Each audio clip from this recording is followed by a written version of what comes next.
आज की इस क्लास में हम ऐसी फसल के बारे में बात करने वाले हैं जिसका स्थान विश्व में सबसे ज़्यादा है, क्षेत्रफल और उसका उत्पादन भी सबसे ज़्यादा है। तो उसका नाम क्या है? गेहूं, ट्रिटिकम एस्टिवम। तो आइए दोस्तों मिलकर हम पूरा इस विषय को सॉल्व करते हैं। नमस्कार दोस्तों, मैं सचिन राय और आपके अपने YouTube channel PAT with Sachin में एक बार फिर से स्वागत है। और आज का हमारा जो विषय है गेहूं की फसल के बारे में जो प्रश्न आते हैं उसके बारे में महत्वपूर्ण जानकारी को एकत्रित करना। इस जानकारी को हम एक एक करके समझेंगे और ये पेपर की दृष्टि से बहुत महत्वपूर्ण होने वाली है, जो काफ़ी बार पेपर में घुमा फिराकर ये पूछे जाते हैं। ऐसे प्रश्न मैं आपके लिए लेकर आया हूँ। तो चलिए हम स्टार्ट करते हैं। और सबसे पहले क्या देखते हैं, सामान्य चपाती गेहूं का वानस्पतिक नाम जो षष्ठगुणित है उसका वैज्ञानिक नाम क्या है? ट्रिटिकम एस्टिवम, और जिसमें गुणसूत्र की संख्या 42 होती है, हेक्सापोलाइट। गेहूं की उत्पत्ति मानी जाती है। गेहूं की उत्पत्ति कहाँ से मानी जाती है? गेहूं की उत्पत्ति दक्षिण पश्चिम एशिया, और दक्षिण पश्चिम एशिया में एक स्थान है टर्की, वहां से इसका उत्पत्ति स्थान माना जाता है। क्योंकि हम गेहूं के बाद यदि हम चना की तुलना करें तो चना का उत्पत्ति स्थान भी दक्षिण पश्चिम एशिया है। चने का उत्पत्ति स्थान क्या है? दक्षिण पश्चिम एशिया है।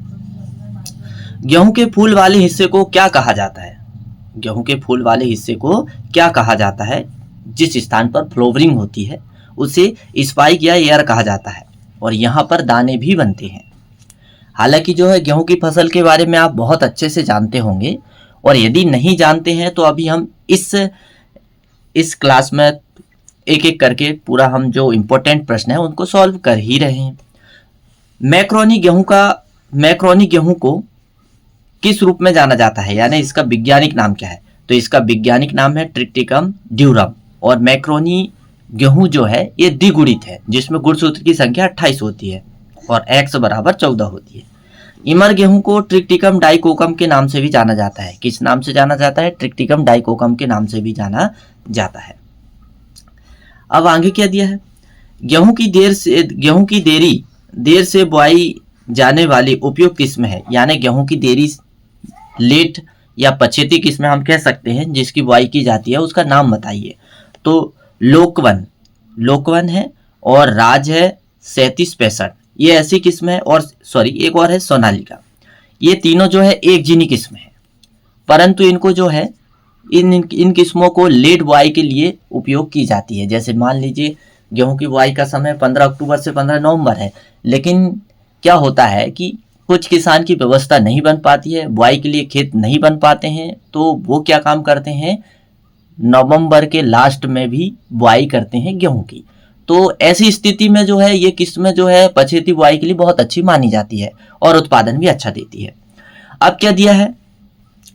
गेहूं में पंक्ति से पंक्ति की दूरी और पौधे से पौधे की दूरी का डिस्टेंस क्या होना चाहिए? गेहूं में पंक्ति से पंक्ति की दूरी जो है 22.5 और पौधे से पौधे की दूरी 10 सेंटीमीटर होना चाहिए। ऐसा ये वैज्ञानिक एक आकलन है कि ऐसा यदि हम बोते हैं तो हमें जो है पैदावार अच्छी मिलती है। हालांकि जो है हमारे किसान जो है पौधे से पौधे की दूरी 10 सेंटीमीटर नहीं रखते हैं, मात्र जो है 5 से 6 सेंटीमीटर ही रखते हैं, जिससे क्या है उत्पादन भी अच्छा मिलता है। यदि हम सबसे महत्वपूर्ण स्टेज की हम बात करें गेहूं की जो सिंचाई की मानी जाती है, वो होती है CRI स्टेज। कौन सी स्टेज होती है? CRI stage. और ये CRI स्टेज कब आती है? ये जो CRI स्टेज जो आती है गेहूं में, ये जो है गेहूं की बुआई के 21 दिन बाद आती है। और इसे एक वैज्ञानिक थे डॉक्टर भारद्वाज, उन्होंने इसमें शोध करके इस विधि का नाम दिया। और यह विधि जो है बहुत ही ज़्यादा यह स्टेज जो है बहुत ही ज़्यादा गेहूं में महत्वपूर्ण है। यदि आप इस स्टेज में गेहूं में यदि सिंचाई नहीं करते हैं तो 30 से 40% तक नुकसानी देखी गई है। इसलिए कृषक भाइयों से मेरा निवेदन है, या जो एग्रीकल्चर के विद्यार्थी हैं, तो इस स्टेज का ध्यान बिल्कुल रखें कि 21 दिन में पहली सिंचाई तो होना ही चाहिए। अब इसके बाद में क्या दिया है? हालांकि सिंचाई की और भी बहुत सारी स्टेज है, लेकिन ये स्टेज जो है सबसे मुख्य मानी जाती है, जिसे क्या बोलते हैं? सीड से जड़ जमाव, क्राउन रूट इनिशिएशन के नाम से भी इसे जाना जाता है, जो गेहूं की बुआई के 20 से 21 दिन बाद आती है। गेहूं में बौनेपन के लिए जिम्मेदार जीन कौन सा है? गेहूं में जो है बौनेपन वैरायटी निकालने के लिए, जिसे डबार्फ वैरायटी कहते हैं, तो उसके लिए जीन जो है नॉरिन-10 है। कौन सा है? नॉरिन-10 है। फिर अगला क्या है? गेहूं का महत्वपूर्ण मिमिक्री खरपतवार, यानी गेहूं का जो नकलची खरपतवार, मिमिक्री यानी नकलची खरपतवार, वो कौन है? फिलेरिस माइनर। फिलेरिस माइनर को गेहूं का मामा या गेहूं का गुल्ली डंडा के नाम से भी जाना जाता है, और ये जो है गेहूं का सबसे मुख्य खरपतवार है और यही सबसे ज्यादा हानि पहुंचाता है। गेहूं का महत्वपूर्ण मिमिक्री खरपतवार हमने देख लिए। गेहूं के बीज का परीक्षण वजन जो होता है, गेहूं के बीज का जो परीक्षण वजन होता है वो 40 ग्राम होता है। लेकिन यदि हम धान का देखें तो अभी हमने इससे पहले जो है धान की फसल के बारे में देखे थे कि धान की जो बासमती किस्म का जो परीक्षण जो वजन होता है, जिसे टेस्ट वेट कहते हैं, वो क्या होता है? 21 ग्राम होता है। लेकिन सामान्य धान का जो है 24 से 25 ग्राम होता है। ऐसा मैंने आपको बताया था और बिल्कुल ये परफेक्टली जानकारी मैं आपको बता रहा हूं जो पेपर में हमेशा पूछी जाती है। अब यदि हम फिलेरिस माइनर का परीक्षण वजन देखें, टेस्ट वेट देखें, तो 2 ग्राम होता है।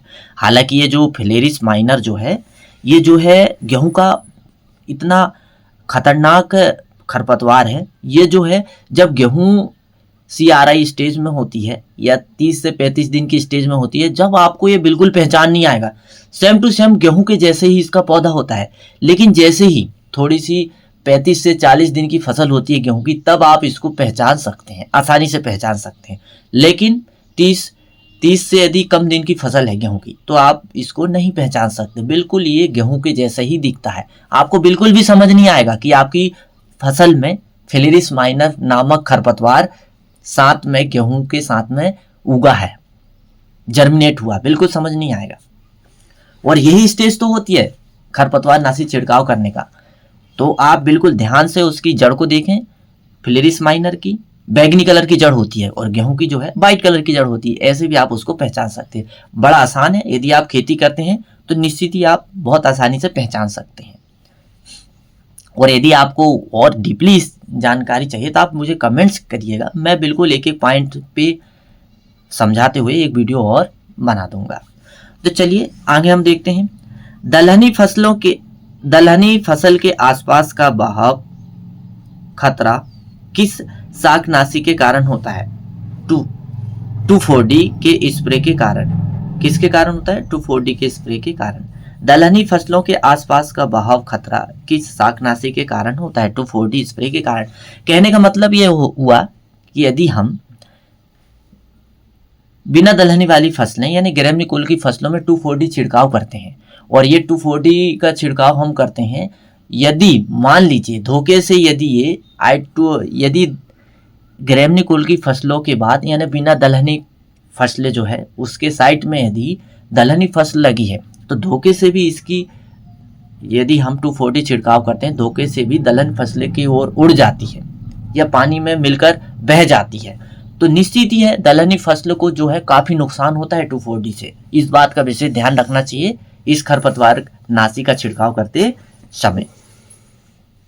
अब अगली जानकारी क्या है हमारे सामने कि गेहूं की ट्रिपल जीन बोनी किस्में क्या है? कौन सी है? गेहूं की जो ट्रिपल जीनी बोनी किस्में है, हीरा है, मोती है और अर्जुन है। ये बड़ी ही फेमस किस्म है और उत्पादन भी अच्छा देती है। इनको जो है 3 जीन डालकर ये किस्म बनाई गई है। अब अगली जानकारी क्या है हमारे सामने? हालांकि हम एक एक जानकारी बहुत अच्छे से समझ रहे हैं और निश्चित ही आपको समझ में आती भी होगी। ये जो हमारी क्लास होती है, जरूरी नहीं कि ये पीएटी की क्लास है। ये जो है एग्रीकल्चर का चाहे छोटा एग्जाम हो या बड़ा एग्जाम हो, सभी के लिए बहुत महत्वपूर्ण क्लास है, क्योंकि मैं आपके लिए ऐसी जानकारी लेके आता हूँ जो हमेशा पूछी जाती है। बिल्कुल सटीक जानकारी मैं आपको बताता हूँ। यदि आपको लगता है कि थोड़ी सी कमी रहती है तो आप मुझे कमेंट्स करिए, मैं उस कमी को पूरी करने का कोशिश करूंगा और आपके लिए बहुत अच्छी जानकारी लेके भी आऊंगा। तो चलिए देखते हैं अगली जानकारी क्या है। गेहूं के स्पाइकलेट के केंद्रीय मतलब गेहूं के स्पाइकलेट के केंद्रीय जिग जैक्सिस को कहा जाता है। मतलब जो गेहूं में स्पाइकलेट होती है, जहां दाना बनते हैं, उसकी जो सर्प जैसी संरचना, आड़ी टेढ़ी संरचना, जिग जैक्सिस को राचिस कहा जाता है। क्या कहा जाता है? राचिस कहा जाता है। हालांकि जो है गेहूं का फल का प्रकार है कैरियोप्सिस। गेहूं के फल का क्या प्रकार है? कैरियोप्सिस। आपको मैंने पहले भी बताया था क्लास में, यदि जो ग्रैमनी कुल के जो फसलें हैं सेरल मिलेट्स, उनके दाने को क्या कहा जाता है? कैरियोप्सिस ही कहा जाता है। हालांकि उनके पुष्पक्रम को अलग अलग नाम से जाना जाता है। जैसे मान लीजिए यदि धान का पुष्पक्रम है तो पेनिकल कहा जाता है, यदि गेहूं का पुष्पक्रम है तो स्पाइकलेट कहा जाता है, लेकिन उनका जो दाना है उसको कैरियोप्सिस के नाम से ही जाना जाता है। ये बहुत महत्वपूर्ण पॉइंट है पेपर की दृष्टि से। अब चाहे वो मक्के का दाना हो, बाजरे का दाना हो, ज्वार का दाना हो, गेहूं का दाना हो, धान का दाना हो, ये ग्रैमनी कुल की जो फसलें हैं सबके दाने को कैरियोप्सिस ही कहा जाता है। अब ये यहाँ पर मानव निर्मित प्रथम अनाज आता है। मानव निर्मित जो प्रथम अनाज जो निकाला गया था वो क्या था? ट्रिकेल। अब ट्रिकेल में ये दो जातियों को मिलाकर बनाया गया था। कौन कौन सी? पहली थी गेहूं और दूसरी थी सरसों। इन दोनों के बीच में क्रॉस कराकर ये जाति निकाली गई थी और ये जाति जो है उत्पादन की दृष्टि से काफी फायदेमंद हुई। अब इसके बाद में नीचे भी दिया है कि ट्रिकल एक क्रॉस है गेहूं और राई का। प्रश्न में यही पूछता है कि ट्रिकल क्रॉस है किसका? गेहूं और राई का। फिर इसके बाद में DT46 एक किस्म है। ये कॉमनली बड़ा महत्वपूर्ण प्रश्न हो जाता है कि DT46 किस्म है किसकी है? ट्रिकेल की है। और ट्रिकेल कैसे विकसित किया गया? गेहूं और राई इन दोनों का क्रॉस करा के ये किस्म निकाली गई। हालांकि ये क्लास पेपर की दृष्टि से महत्वपूर्ण तो है ही, लेकिन ये MP-TET जो एग्जाम है अपना मध्य प्रदेश का वर्ग 1 का जो एग्रीकल्चर से संबंधित है उसके लिए भी बहुत महत्वपूर्ण ये जानकारी है, क्योंकि हमेशा जो है व्यापम ऐसे ही प्रश्न पूछता है। होता क्या है, हम काफ़ी डिफिकल्ट क्वेश्चन पढ़ लेते हैं और सरल सरल क्वेश्चन नहीं पढ़ते हैं। तो हालांकि मैं भी एक गेस्ट टीचर हूँ तो मुझे भी पता है, मैं भी एग्ज़ाम देते रहता हूँ। हालांकि ऐसे ही प्रश्न आते हैं जो सरल सरल प्रश्न आते हैं, तो उसी भी सिलेबस को देखते हुए मैं ये वीडियो को तैयार करता हूँ ताकि भाई छोटे छोटे प्रश्न भी छूट ना जाए।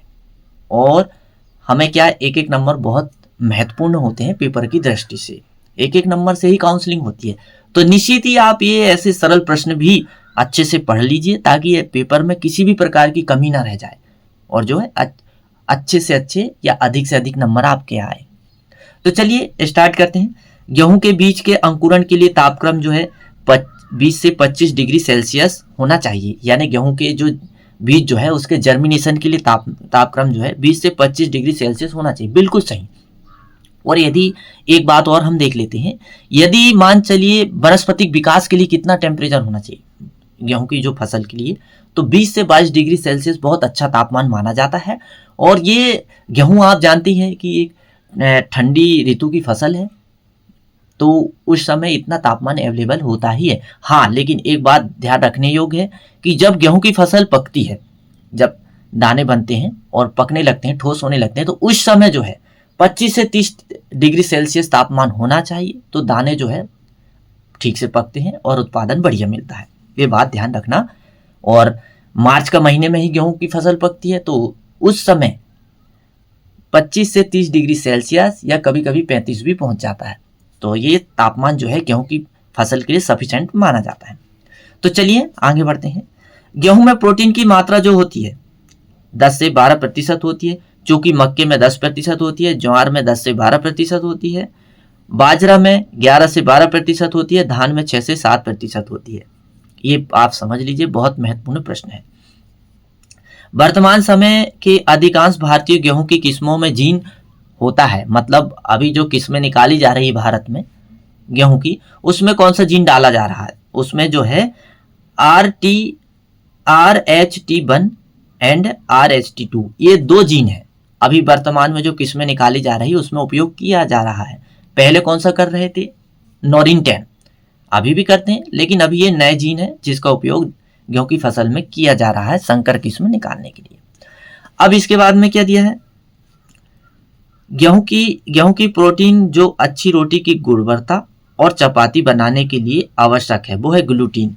कभी कभी ये प्रश्न कैसे आता है कि गेहूं में कौन सा तत्व होता है या कौन सा प्रोटीन होता है जिसके कारण रोटी फूलती है ऐसा पूछ लेता है। तो ये ग्लूटीन के कारण ऐसा होता है। ग्लूटीन एक प्रोटीन होता है, इसके कारण रोटियां क्या होती, फूलती है। फिर क्या दिया है, अनाजों के सुरक्षित भंडारण के लिए नमी की मात्रा होनी चाहिए 10 से 12%। होता क्या है, अनाज में सबसे ज्यादा जो है खपरा बीटल नुकसान पहुंचाता है, घुन। तो उससे बचने के लिए जो है नमी ज्यादा नहीं होनी चाहिए। होनी चाहिए कितनी, 10 से 12% होनी चाहिए। यदि आप इतने टेम्परेचर में यदि गेहूं की फसल को भंडारण करते हैं, गेहूं के बीज को भंडारण करते हैं, तो निश्चित ही है आपके जो गेहूं के बीज हैं वो खराब नहीं होंगे। गेहूं में कटाई की अवस्था में नमी रहनी चाहिए 25 से 30 डिग्री सेल्सियस होनी चाहिए, 25 से 30% नमी होनी चाहिए। गेहूं की जब हम कटाई करते हैं तो उस समय जो है गेहूं की बाली में जो है नमी का प्रतिशत 25 से 30% होना चाहिए और धान में 20 से 25% होना चाहिए। इस समय जो है कटाई की बहुत ही अच्छी अवस्था मानी जाती है। ट्रिपल जीन बोनी किस्मों को वर्ष 1970 में जारी किया गया था। किस राज्य में गेहूं का सर्वाधिक उत्पादन और खेती का क्षेत्र है, तो सबसे ज्यादा जो यदि हम भारत में देखें तो उत्तर प्रदेश एक ऐसा राज्य है जिस स्थान पर गेहूं का क्षेत्रफल और उत्पादन भी सर्वाधिक है। लेकिन अब कभी आपसे पूछा जाए कि प्रति हेक्टेयर गेहूं का सर्वाधिक उत्पादन कहां पर होता है, तो पंजाब में होता है पहला, दूसरा होता है हरियाणा में। अब इसके आगे क्या दिया है, किस व्याधि से गेहूं की निर्यात गुणवत्ता प्रभावित होती है, तो करनाल बंट एक ऐसी बीमारी है जो गेहूं के दाने में सबसे ज्यादा प्रभावित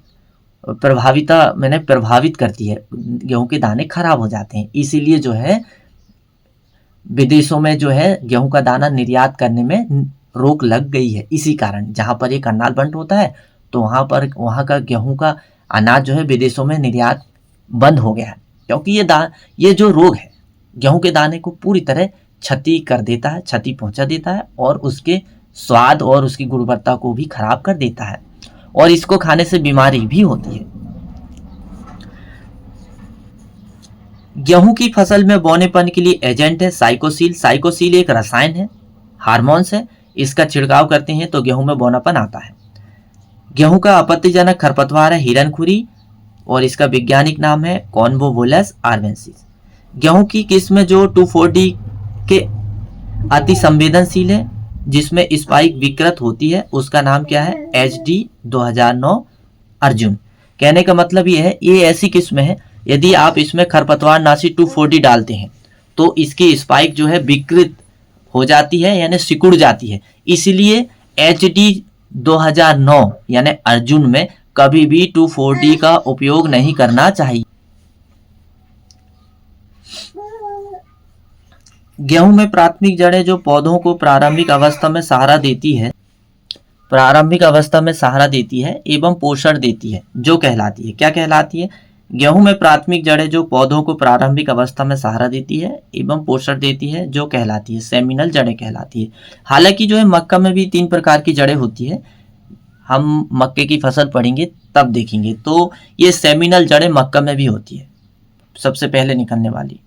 तो इसी प्रकार गेहूं में भी निकलती है, जो सहारा भी देती है और पोषक तत्व भी इसी जड़ से गेहूं की फसल में प्राप्त होते हैं।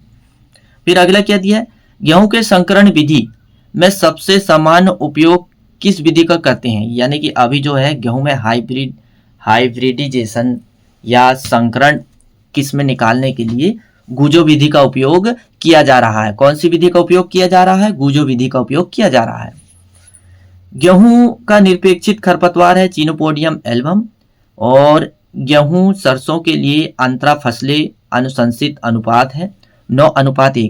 कहने का मतलब ये अंतरा फसली यानी इंटरक्रॉपिंग का मतलब ये होता है कि आपको अंतर करके फसल को लगाना है, यानी कि यहाँ पर दिया है 9 पंक्ति हमें किसी की लगाना है गेहूं की और 1 पंक्ति किसकी लगाना है, सरसों की। इस अनुपात से यदि हम सरसों और गेहूं की फसलें अंतरा फसलें में यदि लेते हैं, उपयोग करते हैं, तो उत्पादन बढ़िया मिलता है। अब इसके बाद में क्या दिया, गेहूं के लिए बायो फर्टिलाइजर काम में लेते हैं, तो कौन से बायो फर्टिलाइजर काम में लेते हैं, एजोटोबैक्टर काम में लेते हैं। गेहूं में बहुपंक्तियां किसके द्वारा उत्पादित किया जाता है, तो बैक क्रॉस द्वारा बहुपंक्तियां उत्पादित किया जाता है। तो आज की ये मेरी क्लास कैसी लगी आप कमेंट्स करके ज़रूर बताइएगा। यदि वीडियो पसंद आया होगा तो लाइक करिएगा और यदि आप मेरे चैनल में पहली बार विजिट कर रहे हैं तो ऐसी एग्रीकल्चर की नए नए जानकारी या अपडेट के लिए आप चैनल को सब्सक्राइब तो ज़रूर कर ही लीजिए। तो मेरा वीडियो देखने के लिए आपको बहुत बहुत धन्यवाद।